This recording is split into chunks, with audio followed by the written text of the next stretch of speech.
Ika-22 kabanata, Liwanag at Dilim. Mga tauhang nabanggit sa kabanata. Talasalitaan, lumubha, lumala, pakay, layunin, pananamlay, panghihina, pusikit, maliit na liwanag, bukang bibig, paulit-ulit na sinasabi, katipan, kasintahan, pag-uulayaw, pagsasama ng magsing-irog, tulisan, bandido, luwat, itim sa ilalim ng mata. Dumating si Maria Clara sa San Diego kasama si Tia Isabel upang dumalo sa nalalapit na pista. Ang kanilang pagdating ay naging paksa ng usapan sa buong bayan. Si Maria Clara ay lubos na hinahangaan ng mga taga San Diego dahil sa kanyang kagandahan, mahinhing kilos at mabuting asal. Halos lahat ng kanyang mga kababayan at kapitbahay ay kilala nila at malapit din sa kanila. Bukod dito, pinag-uusapan din ng mga tao ang madalas na pagkikita ni na Crisostomo at Maria Clara.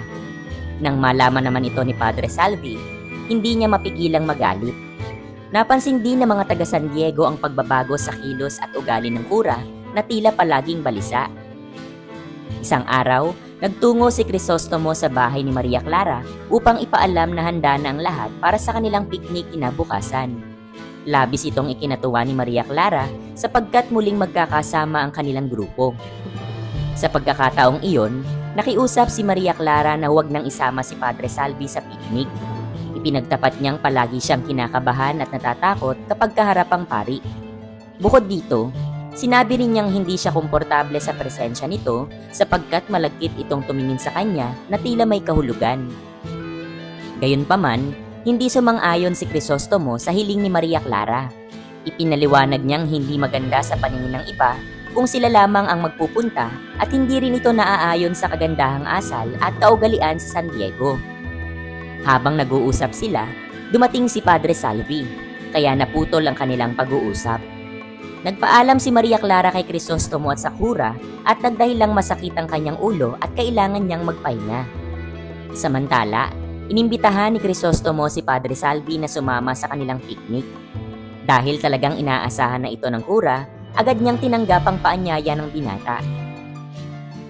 Pagsapit ng gabi, nagpaalam na si Crisostomo upang umuwi. Sa kanyang paglalakad pa uwi, nakasalubong niya ang isang lalaking mukhang balisa. Sinabi nitong matagal na niyang hinahanap si Crisostomo upang humingi ng tulong dahil nawawala ang kanyang mga anak at ang kanyang asawa ay nawalan daw ng bait.